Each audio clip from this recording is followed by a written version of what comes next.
Hello，大家好，我係 Elsa。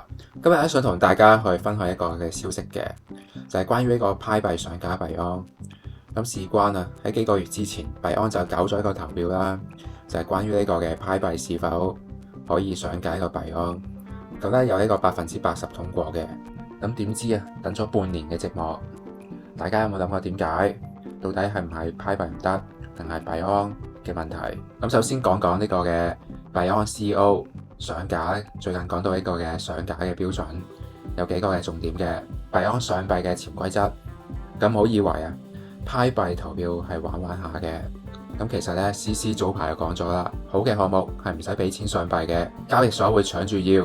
呢句説話某程度上係想講俾派幣社區聽，你仲未搞掂。咁具體需要係符合咩條件？有以下呢3點嘅。首先呢，係監管清唔清晰。Pi Network 目前嚟講仲未完全開放主網，鏈上嘅流動性亦都受控制，全球監管亦都非常之嚴格。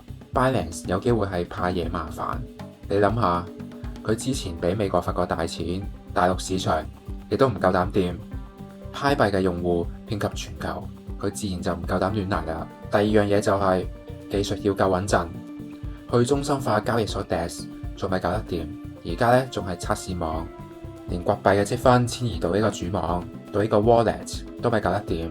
Binance 有機會係怕呢個用戶嘅投訴。第三樣嘢就係 Pi Network 官方唔想求其上架幣安。咁有網友就話啦，上 Binance 係需要俾巨額嘅保證金，空投代幣，仲要買呢個 BNB， 同呢個 Pi Network 官方所一直宣稱嘅唔上交易所嘅宗旨有違背，咁自然就傾唔掂數。咁簡單啲咁講，Binance 就好似米芝蓮餐廳咁樣，唔係你想入就入，要食材夠新鮮，廚藝夠精湛先俾你上台。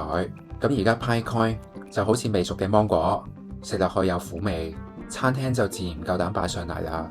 咁好多派友就講啦，之前嘅一個投票80%通過，點解仲唔上架？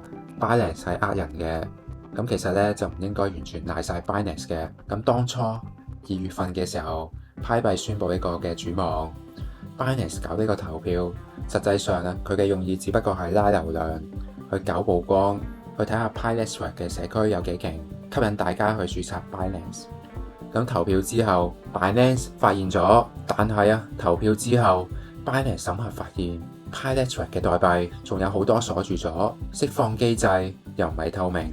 有時多，有時少，根本就符合唔到佢嘅上幣標準。就好似你去面試 HR 就話你好掂，但係咧就見唔到你嘅畢業證書，所以咧就唔夠膽請你一樣。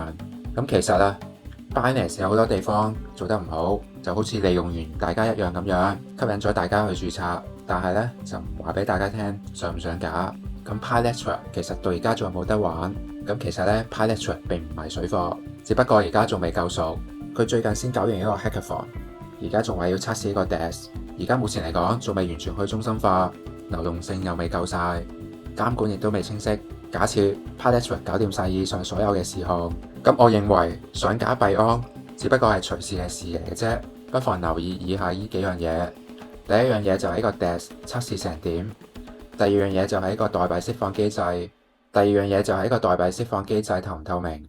第三樣嘢就係呢個嘅 V23升級同埋完全去中心化呢個嘅情況係點樣？如果有進展，我亦都會第一時間會同大家去通知嘅。記得 CLS comment like share。